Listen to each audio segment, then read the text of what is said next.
Bienvenue sur l'actu courte. Aujourd'hui, on va parler du drama entre Rima Hassan et la communauté franco-algérienne. En effet, comme vous le savez, Rima Hassan s'est exprimée sur le Sahara occidental, déniant un petit peu le droit aux Sahraouis de s'exprimer, en prenant un certain positionnement et ainsi de suite, etc. Elle a eu des propos assez particuliers, mais en plus de ça, dans les commentaires, elle a liké uniquement les commentaires, j'ai bien dit uniquement, il y en avait des centaines, des messages insultant l'Algérie, le gouvernement algérien, et expliquant que l'Algérie appartenait au Maroc. Bon, donc c'est assez particulier, donc ça a fait une polémique. Elle avait fait un tweet en disant j'assume, je ne me contredirai pas là-dessus, et elle a fait une clarification, donc on va la regarder ensemble et on va voir un petit peu pourquoi certains la critiquent, est-ce que c'est légitime ou pas, bien évidemment. Je précise aussi une chose, pour les gens en commentaire, Rima Hassan n'est pas Dieu, Rima Hassan n'est pas une idole, Rima Hassan n'est pas la Palestine. Rima Hassan, quand elle n'était pas née, les militants pro-palestiniens du monde entier soutenaient la Palestine. L'Algérie n'a pas attendu Rima Hassan pour défendre la Palestine, hein, qu'on se le comprenne bien. Donc ce que je veux dire dans ce contexte-là, il n'y a pas d'ennemis. Hein, il n'y a pas d'ennemis. Tout le monde défend la cause palestinienne. Je précise. Donc, il ne s'agit pas de traiter Rima Hassan de ceci ou de cela, ou ceux qui dénoncent les propos de Rima Hassan dans ce débat-là, de sionistes ou autre. Ça n'a strictement rien à voir. Là, c'est ils sont tous d'accord sur la cause palestinienne. Qu'on se comprenne bien, on est dans une famille où on dénonce tous l'action d'Israël, la colonisation en Palestine, mais là c'est le débat sur d'autres combats. Hein, c'est ça dont il est question.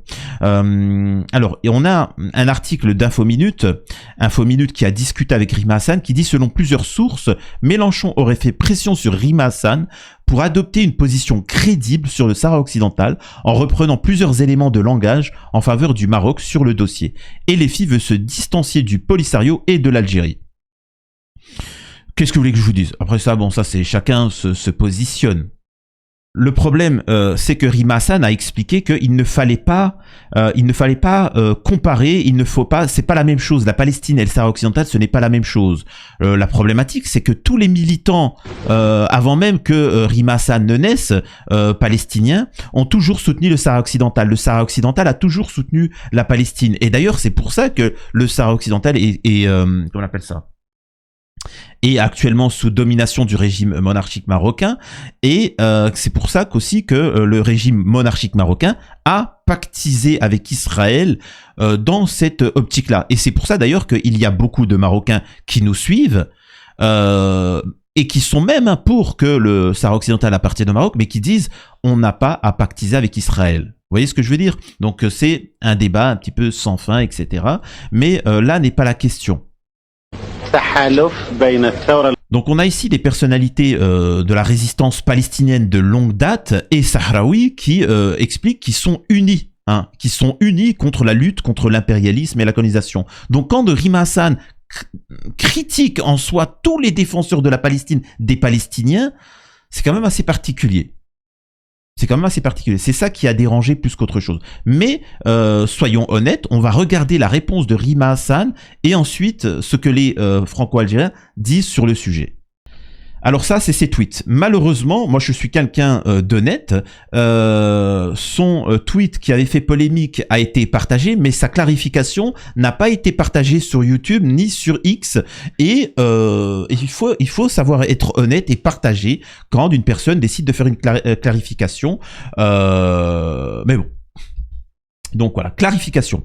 La raison d'être de mon poste depuis que je suis rentré en politique et de par la proximité de nombreuses personnes à la cause palestinienne qui s'identifient à elle pour plein de raisons différentes, je suis beaucoup soutenu pour ce que j'essaye de faire et j'en suis infiniment reconnaissante.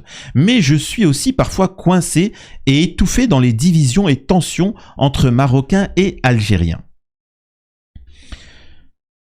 Je n'ai jamais partagé les DM ou commentaires que j'ai pu recevoir qui depuis 1 an me demandent soit de dénoncer le Maroc, soit de me justifier sur les raisons pour lesquelles j'ai défendu l'Algérie et qui a été attaquée sur fond de racisme et de nostalgie néocoloniale par Retailleau et l'extrême droite, soit qui m'accusent d'être proche des autorités du pays parce que je me réfère à son histoire décoloniale qui l'honore et qui fait écho à l'histoire du peuple palestinien, soit qui me demandent de reprendre à mon compte la position du Maroc sur le Sahara. Donc là, ce que je comprends moi, c'est que Rima Hassan, depuis 1 an, parce qu'elle avait en soi participé comme Greta Thunberg qui a soutenu le Sahara occidental, Greta Thunberg, excusez-moi de vous dire ça, c'est pas une Algérienne. Rima Hassan aussi a soutenu pour le Sahara occidental. Et donc, elle explique qu'à cause de ça, depuis plus d'1 an, elle subit des menaces, des insultes en privé. Mais qu'elle a fait le dos rond. Le plus douloureux, c'est que j'ai tué pendant des mois. Ce sont aussi les insultes. Dans le contexte que chacun connaît, ce serait mentir que de dire que ce climat ne m'a pas blessé et heurté. Alors, sincèrement, je crois à moitié un petit peu les propos que dit Rima Hassan, dans le sens où je pense plus que tu as reçu des menaces et des insultes de la part des franco-israéliens, des soutiens d'Israël, que de la part de Marocains ou d'Algériens. Je me permets.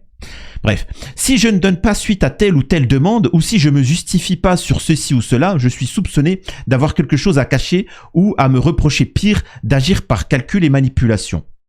On va voir un petit peu ça par la suite. Au cœur de toutes ces tensions et messages que je recevais et qui revenaient, le plus c'était le sujet du Sahara occidental. On voit bien qu'elle ne dit pas Sahara occidental, pour ne pas, encore une fois, là c'est déjà un positionnement. C'est donc pour ces raisons que j'ai décidé de m'exprimer sur cette question pour sortir des allégeances ou positions qu'on projette sur moi, sans avoir la prétention d'être exhaustif ni spécialiste du sujet. Le problème justement, c'est que tu t'es exprimé sur le sujet et que tu as pris position. Et que certains, en tout cas ce que reproche, je vais vous montrer, certains disent c'est hypocrite et ça contredit exactement les propos que tu as pu dire auparavant. C'est ce que les gens lui reprochent. Je le dis franchement, j'ai déjà énormément à porter avec la cause palestinienne. Cet acharnement ne contribue qu'à m'épuiser davantage ou m'éloigner de cette priorité. Un exemple précis, quand j'ai été en Algérie, une seule fois, ça m'a été reproché par des Marocains. Et quand j'ai été au Maroc une seule fois, ça m'a été reproché par des Algériens et même par des Marocains. La réalité concrète depuis 1 an, c'est que je dois rassurer les uns et les autres sur ce que je suis et ce que je pense, parfois au détriment de ce que je fais concrètement. C'est la politique. C'est le principe même de la politique. La finalité de ce poste, c'était d'en appeler à l'unité et de donner des éléments de contexte. Donc oui, bien évidemment qu'il faut une unité, mais ce que, encore une fois, les gens reprochent sur les réseaux sociaux, c'est que cette unité se fait aux dépens d'une colonisation, selon eux en tout cas, et que des propos ont été assez choquants. C'est ce qui est reproché, voilà, et demander une clarification. Oui, c'est un sujet qui lie historiquement le Maroc, qui en a fait une cause nationale. Oui, c'est un sujet qui soulève la question du droit à l'autodétermination et en particulier avec la demande du référendum des représentants du peuple sahraoui mentionné dans mon post. Oui, c'est un sujet qui implique l'Algérie de par ses engagements historiques en faveur des mouvements d'indépendance et de son soutien au peuple sahraoui et de l'accueil des réfugiés sahraouis sur son territoire. Mentionné dans mon post. Alors, sur ce point-là, c'est ce qui a fait réagir beaucoup sur les réseaux sociaux, ce n'était pas exprimé comme elle le dit là. Elle expliquait dans le post premier, en tout cas c'est ce qui était compris, c'est que l'Algérie et le Maroc se disputent un territoire, de quoi se mêle l'Algérie, ceci, cela, voilà. Bon. Sauf que c'est faux. C'est le monde entier qui dénonce cette colonisation. Pourquoi elle n'a pas dit que c'était un conflit qui liait le Maroc avec l'Afrique du Sud ? Pourquoi elle ne disait pas ça? Vous voyez ce que je veux dire? Pourquoi l'ONU considère que c'est un territoire à décoloniser? L'ONU, c'est l'Algérie? Non. Donc, vous voyez ce que je veux dire? Maintenant, là, c'est beaucoup plus clair. Elle dit, oui, l'Algérie s'enquiert de cette chose-là, comme elle s'enquiert de la situation en Palestine.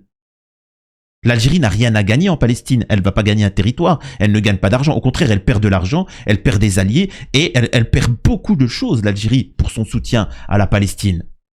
Donc, les propos de Rima Hassan de dire l'Algérie gagnerait énormément à fermer les yeux sur la question du Sahara occidental. Je dirais juste cette chose à Rima Hassan. L'Algérie gagnerait énormément à fermer les yeux sur la Palestine et à normaliser ses relations avec Israël. Vous voyez ce que je veux dire? Donc c'est une question qu'on pourrait lui rétorquer. Mais bon, c'est pas. Mais c'est beaucoup plus clair en tout cas sur ce point-là, là, ce qu'elle vient de dire.